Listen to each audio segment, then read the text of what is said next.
Vern, you just told me your quickest career run is 560, and Frank Manzo, who you'll be facing in the semis, ran a 550. What do you think you're going to throw at him? We'll give it all we can give it, but we don't have quite the package he has. He's the god in this alcohol racing, and you got to respect that. But he puts a lot of work in it too, so he deserves it. Well, we will see you in the semis. Give it all you got.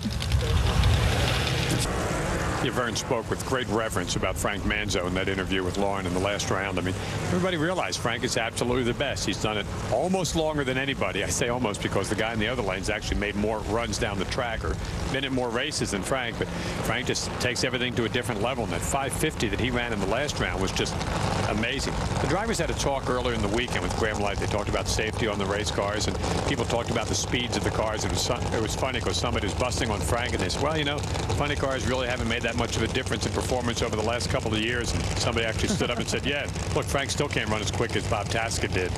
That one number there. That's a little nudge. Kills him. Frank's got the 9 of the top 10 ETs in this class, but the games were run by Bob Tasca a couple of years ago. Still number 1. It's the one thing that Frank doesn't have. And for somebody to bring it up at the meeting, I think was pretty cool. Of course, the first race back for the Lucas Oil Series since we lost Mark Niver out in Seattle.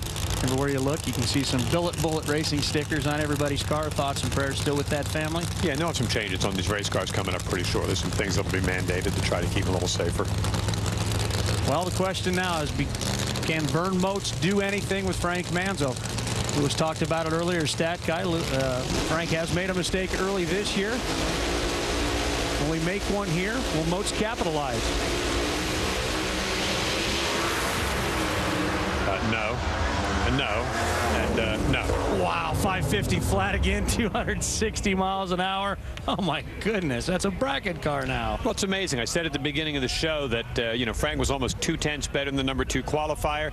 There are good quality cars right here, but there's nobody here in this field that can consistently run 550. So Frank came into this race probably more than any race that I've seen recently with a golden opportunity to pick up another win and put one on the board here. So the Al-Manabi team, who has really not raced here that many times. I mean, it's 9th time here at Brainerd. He's been in 6 finals in the previous trips here, so he loves this racetrack. He loves the Lucas family, and now that Al-Manabi car is right now the class of the field.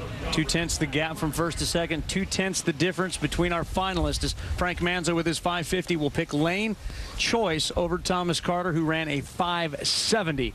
That coming up in just a little bit. You can still see a blustery day here in Brainerd, Minnesota. Very comfortable for the fans as you see the two combatants.